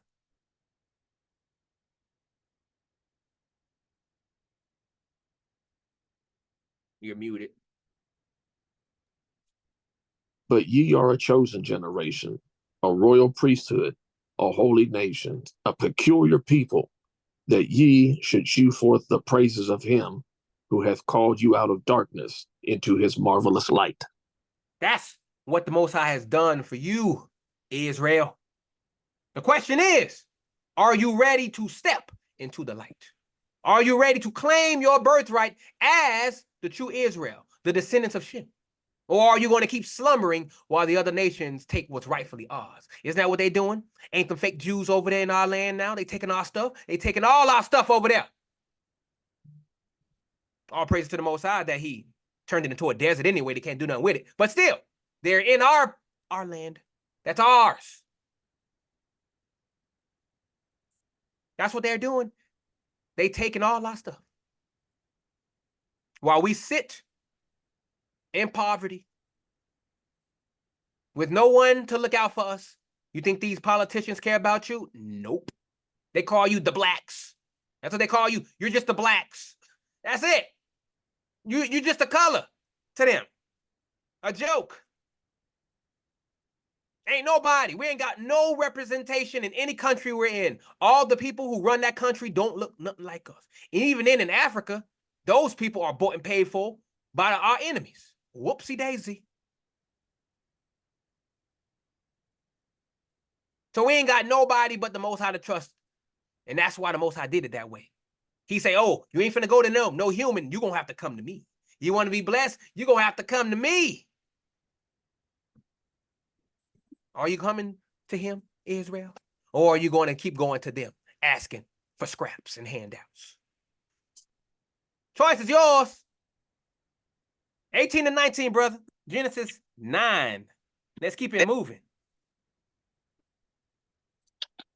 You mean saying? Oh, not 18 to 19. Hold up. I did that one already. My bad. We in 2021. I believe. Hey, are we in 2021? Okay. Yeah, we in 2021. My bad.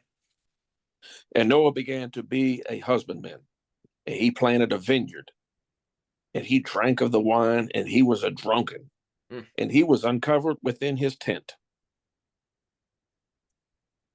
So verse 20, Noah's out here playing farmer after the flood. But wake up, Israel. This ain't just a little gardening story that they tell you in church. There's a prophecy and a warning for us today. Noah, the righteous man, who found favor in the eyes of the Most High, as we already know, back in Genesis 6 and 8, way back there. Now he's planting a vineyard. But what is a vineyard symbolized in Scripture? It's often a metaphor for who? Israel. How do we know? Let's go to my homeboy, Isaiah, again. Isaiah 5 in verse number 7. What does it say? For the vineyard of the Lord of hosts is the house of Israel, and the men of Judah his pleasant plant. And he looked for judgment, but behold oppression, for righteousness, but behold a cry. So Noah's planting Israel spiritually, family. That's what it's showing here. So I ask, what kind of vineyard are we planting today? Are we cultivating righteousness and truth? Or are we sowing seeds of compromise and worldliness? From what I can see, it's more of the latter. So Noah, he drank some wine, became drunk, lay naked in his tent. Seems pretty straightforward, right? But here's the real deal. Here's where it gets real. Noah, the man who walked with God, is getting drunk off his own supply. But this ain't just about alcohol, my people. This is about the intoxication of sin and worldliness. How do we know? Again, our homeboy Isaiah. Stay in the same chapter, Isaiah 5, and just go to verse 22. Woe unto them that are mighty to drink wine, and men of strength to mingle strong drink. Y'all see this? Most High saying, you are great at drinking and mixing drinks, but you are in for trouble. Most High call y'all a bunch of drunks. He just called y'all a bunch of alcoholics. Y'all think the Most High ain't brutal? You think I'm being harsh? Most High just called y'all a bunch of alcoholics. Are we not seeing the same spirit in our communities today? Our people are intoxicated, not just with alcohol, but with the ways of this world. And what's the result? Noah's lying naked in his tent. The man who was once clothed in righteousness is now exposed in his shame. Ain't that just like us today? We've stripped ourselves of our godly heritage, lying naked and exposed to the mockery of the nations. That's right. That's why they make fun of you. That's why we always ashamed. We always shaking our heads and everything like that. The nations are always shaking our heads because they see our shame. That is what this verse is talking about. It's foreshadowing our shame of being amongst these heathen, stripped of all our righteousness, stripped of our heritage, stripped of our name, to become spiritual vagabonds on the earth, made fun of, ridiculed, oppressed, killed, experimented on. That's what we became. Am I not saying the truth here? So we bring it together. The vineyard is not about grapes. It's about the nation of Israel. Are we tending to our national vineyard, or are we letting it go to ruin? Latter, today. The wine ain't just about alcohol. It's about the intoxicating influence of sin and worldliness. Are we drunk on the ways of the world, staggering around in spiritual confusion? I say a lot of us are. That's just truth. The nakedness is not just about clothes. It's about our spiritual condition. Have we stripped ourselves of our godly identity, lying exposed and vulnerable to our enemies? We have. So when you look at our nation today, my people, do you see a well-tended vineyard producing good fruit? Or do you see a field of wild grapes, good for nothing but trampling? Woo, woo, woo, woo. Boy, I tell you, the Most High, boy. Woo. The nations only see you as prey.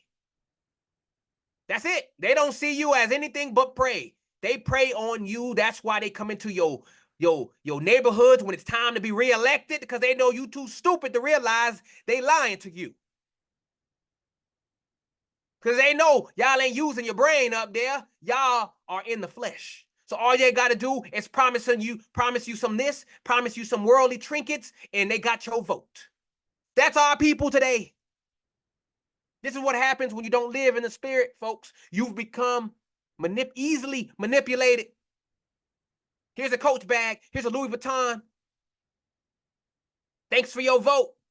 And as soon as they get in office, poof, all them promises go away like a magic trick. Poof, gone. And now you sitting there stuck with this man or this woman for 4 years. And they ain't doing nothing. Isn't that what happened with Biden?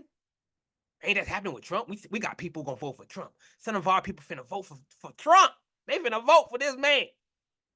Because they too stupid. You see how far we falling, family. This is how far we falling.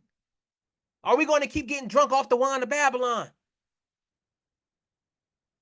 As it says in Revelation 17:2. Let's go read that real quick. 17:2. It's a powerful lesson, family. Powerful lesson. I hope you guys understand it.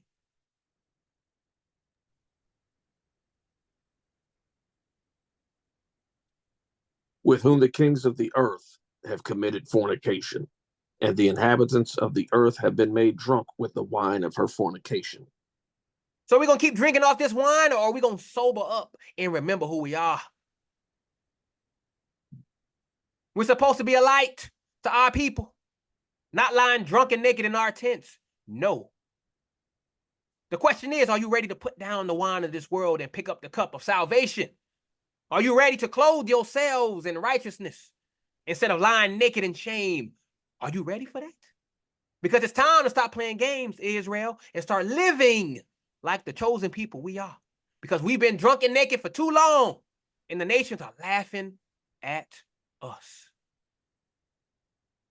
Remember, every time you see our people lost in worldly pursuits, every time you see us stripped of our godly identity, you're seeing the fulfillment of these verses. But is this how it's supposed to be? No. So I ask you one last time, are you ready to sober up? Put on the garments of righteousness and tend to the vineyard of Israel? Or are you content to keep lying drunk and naked while the world mocks our condition? Choice is yours. But remember, the Most High is watching, and he ain't too pleased with our drunken slumber today. But we keep it moving, 22 and 23. Here we go, here we go. And Ham, the father of Canaan, saw the nakedness of his father and told his 2 brethren without. And Shem and Japheth took a garment and laid it upon both their shoulders and went backward and covered the nakedness of their father. And their faces were backward, and they saw not their father's nakedness. So verse 22 here. We got Ham out here playing paparazzi with his drunk daddy. But wake up. This ain't just about family drama. What is it really about? It's a prophecy about the nations and their attitude towards us. Remember, Ham, the father of Canaan, represents the nations that would later oppose Israel. And what's he doing? He's exposing and mocking the shame of his father. Sound familiar? Ain't that exactly what the nations are doing to us today? I believe it is. As it's written in Lamentations 1:8. Let's go read about the fall of our great city. Lamentations 1:8. What does it say? Jerusalem had grievously sinned. Therefore she is removed. All that honored her despise her, because they have seen her nakedness. Yea, she sigh and turneth backward. The author is saying, Jerusalem's horrible sins have made the city a joke. That's us. Those who once admired her now hate her instead. She has been disgraced. She groans and turns away. Aren't we groaning? Aren't we groaning?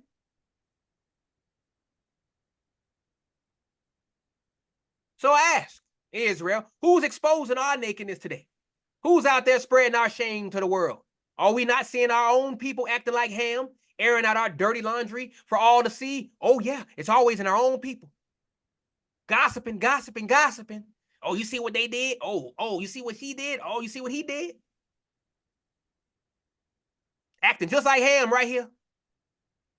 Verse 23. Now here is where it gets real. Shem and Japheth, they're showing some respect. They're covering up their father's shame. But look at how they're doing it. Backward.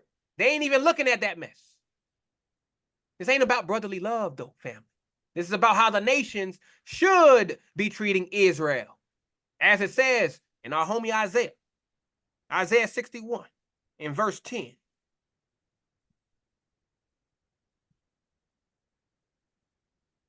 I will greatly rejoice in the Lord. My soul shall be joyful in my God, for he hath clothed me with the garments of salvation. He hath covered me with the robe of righteousness, as a bridegroom decketh himself with ornaments, and as a bride adorneth herself with her jewels. But I gotta ask, are we seeing this kind of respect and covering today? Or are we surrounded by Ham's children, all too eager to point and laugh at our shame? So when you look at the world today, family, do you see nations acting like Ham or like Shem and Japheth? Are we surrounded by mockers or by those who respect our covenant with the Most High? I would say it's more the former. Are we going to continue to let the Hams of this world expose our nakedness? Or are we going to rise up, clothe ourselves in righteousness, and demand the respect? I say demand the respect that's due to us as the chosen people of the Most High. And we can't demand anything when we get just as dirty as they are.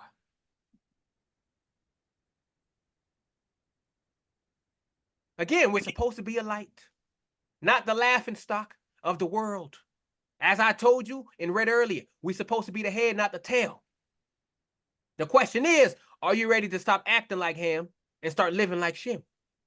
Are you ready to cover the shame of your brothers instead of exposing it to the world? Because it's time for us to stop playing these games, Israel. We've been naked and exposed for far too long.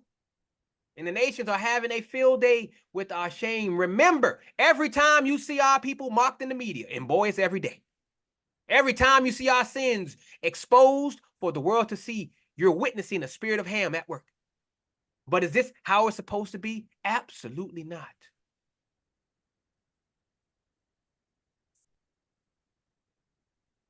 So I ask one last time, are you ready to be like Shem and Japheth, covering the shame of your own people?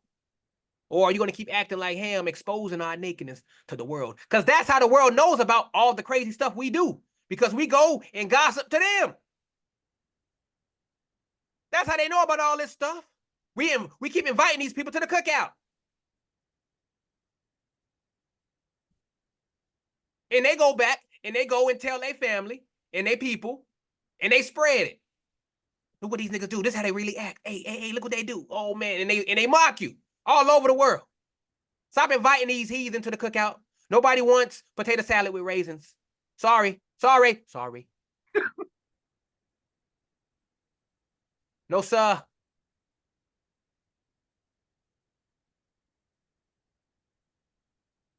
But this is what we're supposed to do, family. So we keep it moving. Genesis 24 or 9, 24, 25. We almost done, family. Almost done. And Noah woke from his wine and knew that his younger son had done unto him.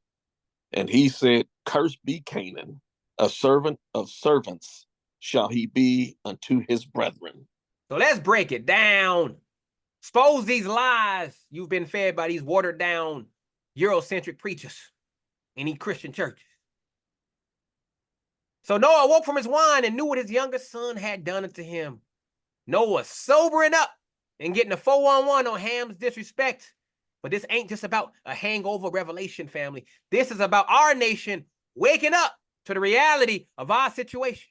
Noah represents our people, drunk on the wine of this world system. As it's written in Isaiah 29 and 9. Watch what Isaiah says here. Boy, Isaiah got a lot of gems today. I tell you. Isaiah 29 and 9. Stay yourselves in wonder, cry ye out and cry. They are drunken, but not with wine. They stagger, but not with strong drink. But I got to ask, when are we going to wake up from our drunken stupor, Israel? When are we going to realize what the nations have been doing to us while we've been passed out in our tents of complacency? We've been ignorant of this for far too long. We keep thinking, no, the heathen are laughing with us. No, they laughing at you. You preach a universal doctrine that everybody's involved. Everybody is part of the covenant. They don't teach that. When they draw they pictures of heaven or angels, not a black face is seen anywhere. They don't talk about you in their Sunday sermons. You are not in their rearview mirror. You are not there. But yet, you guys are holding out for them. Giving whole lessons about these people when they are not even bothered to even give a lesson about you.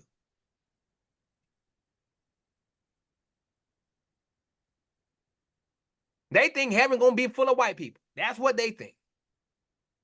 Gonna be wrong, but you get the gist. Verse 25, cursed be Canaan, serving the servants shall he be unto his brother.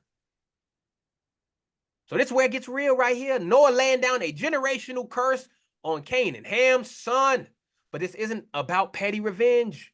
This is a prophetic declaration about the future of nations. Canaan represents those who would oppose Israel, those who would try to take our promised land. If we go back, if we go forward to Deuteronomy 7, and we read verses 1 and 2, look what the Most High wanted us to do with these Canaanites. You say Deuteronomy 7? Yes, sir. 1 and 2. When the Lord thy God shall bring thee into the land whither thou goest to possess it, and hath cast out many nations before thee, the Hittites and the Girgashites and the Amorites and the Canaanites and the Perizzites and the Hivites and the Jebusites, 7 nations greater and mightier than thou. And when the Lord thy God shall deliver them before thee, thou shalt smite them and utterly destroy them. Thou shalt make no covenant with them, nor shew mercy unto them. Y'all see that? You see how harsh the Most High is? See how brutal he is? You see it? But are we living today like we understand this curse? Or are we bowing down to every Canaan-like nation that comes our way, begging for scraps from their table? I'll say the latter. So when you look at our people today, do you see a nation that's awake to its purpose? Or do you see a people still passed out in the tent of ignorance? I would say the latter. Are we going to continue to let these modern-day Canaans of this world dictate our destiny? Or are we going to rise up and claim our rightful place as the chosen people of the Most High Yah? So the question becomes, are you ready to shake off your drunken stupor, Israel, and recognize who you really are? Are you ready to stop serving the Canaans of this world and start ruling like the kings and priests you were called to be? We've been sleeping on our rights and privileges for far too long. And the Canaans of this world have been taking advantage. You see it. Payday loans. Boy, haven't they been taking advantage of us on that crap. Title loans. Hey, you want a loan? Hey, put the title for your car up for collateral. Dang. How many of our brothers have fallen for that and couldn't make the payments and had their car repoed? Woo! I've seen that way too much where I was living. Charging you 300% interest. 300%. No regulations, no nothing on that. And they put that always in your neighborhood, Israel. They don't put that in the heathen neighborhoods. They put that in your neighborhood. Because they know you ain't gonna think. You only think what's right in front of you. You guys don't have long-term thinking. That's what they say in their hearts. That's what they say. They ain't gonna read those terms and conditions. We getting fleeced left and right because we are drunken. We are ignorant, like Noah was. So now it's time for us to wake the hell up. Remember, every time you see our people bowing down to other nations, and that's all time. Every time you see us begging for acceptance from those who should be serving us, you're seeing the opposite of what these verses prophesy. And it's not supposed to be that way.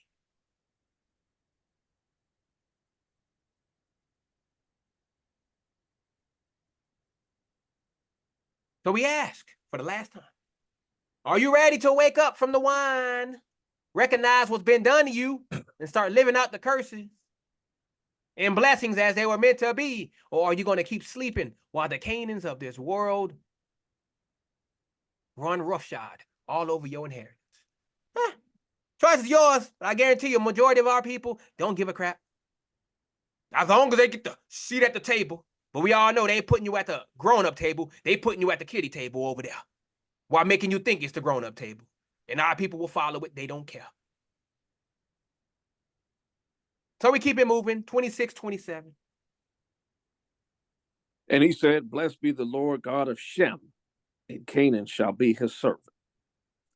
God shall enlarge Japheth, and he shall dwell in the tents of Shem, and Canaan shall be his servant. So let's break this down. 26 here. Noah's out here blessing Shem and cursing Canaan in the same breath.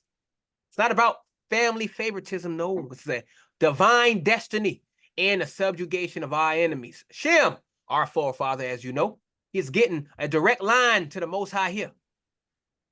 As it's written, if we go to Psalm 144 and 15. Again, at Psalm 144 and 15. What does it say here? Happy is that people that is in such a case. Yea, happy is that people whose God is the Lord. That's why Noah said that. Blessed be the Lord God of Shem. Right there. This psalm is referencing that right there. But I got to ask, are we living like we're blessed? Are we walking in the power and authority that comes from being Shem's descendants? And what about Canaan being Shem's servant? Are we seeing that today? Or have we forgotten our rightful place and started serving the very nations that should be bowing down to us? Good questions. Verse 27, God shall enlarge Japheth. So the Most High is promising to enlarge Japheth here. But look where he's dwelling, in Shem's tents. This ain't about being grafted in, as these people over there, these Christians like to say. They either grafted, we grafted in now with Israel. No. Oh, no. This is about the other nations recognizing our authority and coming to us for wisdom and guidance. That's why they are in our tents. They coming to us. When the Most High puts us back on top, family, they are coming to you. We gonna teach everybody this book. Every nation gonna come to us. And that's how it's gonna be for eternity. So are the nations coming to us for wisdom today? Or have we forgotten our role as a light to the nations and started running after their ways instead?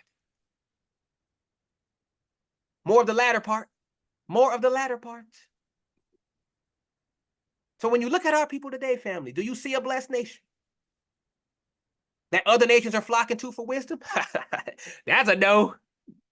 I can answer that to you right now. That's a hell no. Whose schools do we go to? Their schools. We don't got schools for them to come to. We got to go to them for education. That crappy education. So that's definitely not happening right now. Or do you see a confused people chasing after the ways of Japheth and Canaan? That part. Are we going to continue to keep forgetting our blessings, Israel, and living like we're cursed? Or are we going to rise up and claim our rightful place as the head of all nations? We're supposed to be the blessed ones, the ones with the Most High as our God. The Most High chose us as a holy people. But the question is, are you ready to start living like that holy person? Like you're blessed? Are you ready to stop dwelling in Japheth's tents and start inviting the nations into ours? Are we ready for that? Nope. But guess what? The Most High is getting us ready for that. That's why we're going through so much. He's purging out the rebels. He's raising up the righteous, the remnant. He's getting us ready right now. We're in the process of all of this happening. We're rising. They're falling. Look at their economies. All over the world, it's dropping. Most High hitting them with all kinds of tornadoes and hurricanes, and he's messing them up. They got riots, and they got coups, and all kinds of stuff out there in their countries. Protesting all over the place. They burning down government buildings all over the place. They're dropping, they're falling, but guess who's rising? We are. We are in the midst of this happening right now, family. We are in good times. And I ain't talking about the TV show. So we go ahead and finish this up. Verses 28 and 29. And call it a day. And Noah lived after the flood 350 years. Woo! And all the days of Noah were 950 years, and he died. Oh, we went straight ghetto. Gotcha. Understood. Verse 28. 350 years, as my brother say. 350. 3.5 centuries after the flood. This ain't about a biblical Methuselah wannabe, though. No. This is about our endurance, Israel, our legacy in the long game of redemption. 350 years. Think about that. That's longer than America's been around. As it's written in Psalm 90 and 10. What does Psalm 90 and 10 remind us to do? Again, that is Psalm chapter 90 and verse number 10. 3 days of our years are 80 years and 10. And if by reason of strength they be 80 years, yet is their strength labor and sorrow, for it is soon cut off, and we fly away. It is saying we can expect 70 years or maybe 80 if we are healthy. But even our best years bring trouble and sorrow. Suddenly our time is up and we disappear. So I ask, are we living like we got a 350-year plan? Or are we out here acting like mayflies, living for the moment and forgetting our generational calling? Verse 29, 950 years he died. Noah's clocking out at 950 years. That's almost a millennium of living, y'all. But don't get it twisted. This ain't just about Noah's impressive lifespan. This is about the staying power of our covenant. How do we know? Psalm 105. Stay in Psalm. Psalm 105. We're going to read verses 8, 9, and 10.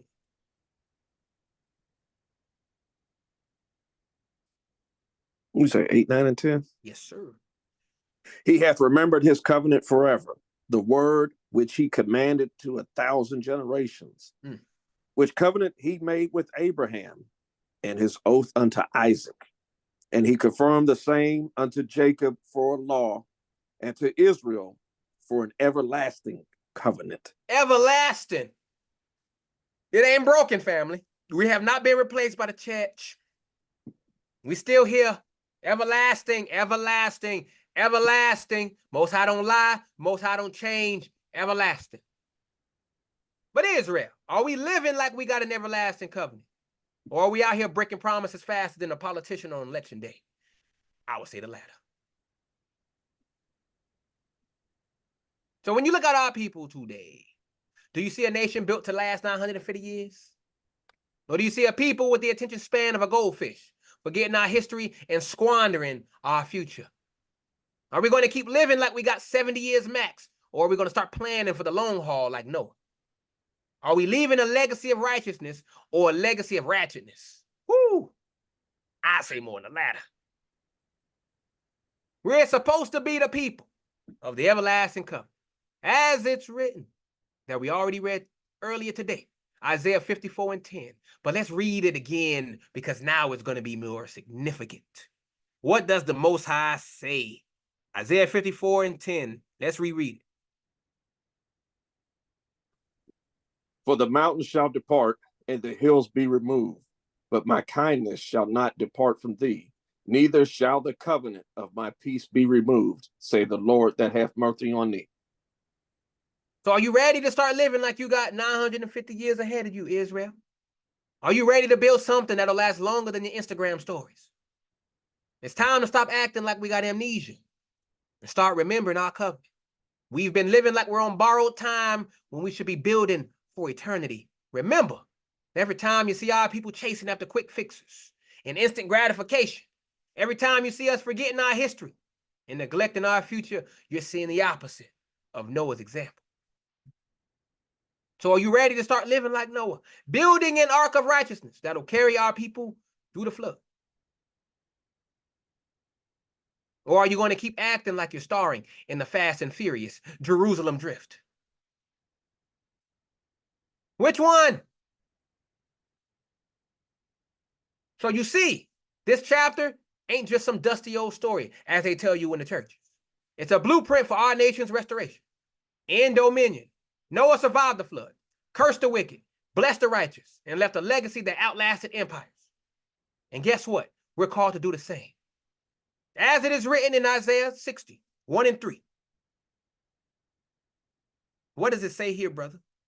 Man, we all up in the book of Isaiah today, boy. Oh, praises. Isaiah 60:1-3. What does this say?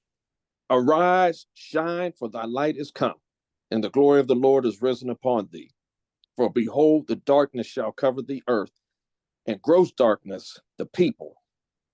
But the Lord shall rise upon thee, and his glory shall be seen upon thee.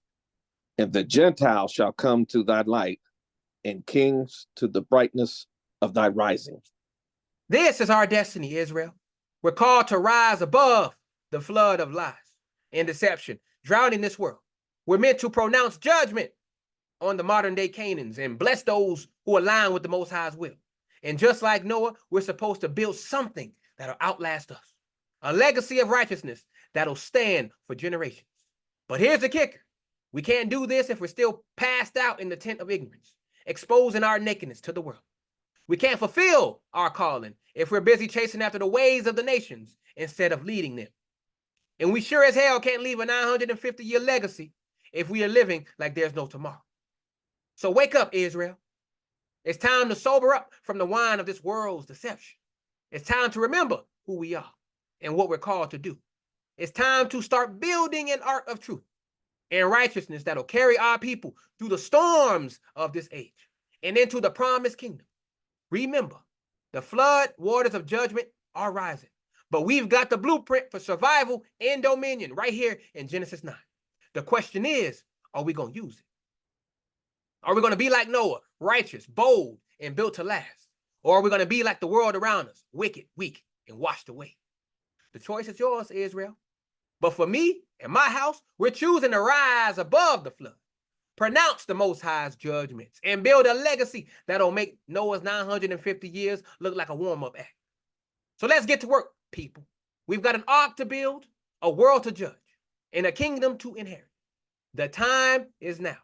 The calling is clear, and the Most High is waiting. Let's make Noah proud and show the world what true Israelites can do when they're wide awake and on fire for the truth. Arise, Israel. Your light has come, and the glory of the Lord is risen upon you. It's time to shine so bright that even Noah would need to put on some shades. Now let's go build that 950-year legacy and make the Most High proud. And with that, I end my lesson. All praises and great glory to the Most High Yah for allowing me to share this wisdom with you. I thank you again for coming and listening to the Most High's word. All praises and great glory to the Most High. Yah willing, we come back and do it again next week. Genesis 10. Until next time, shalom. Shalom. Hallelujah.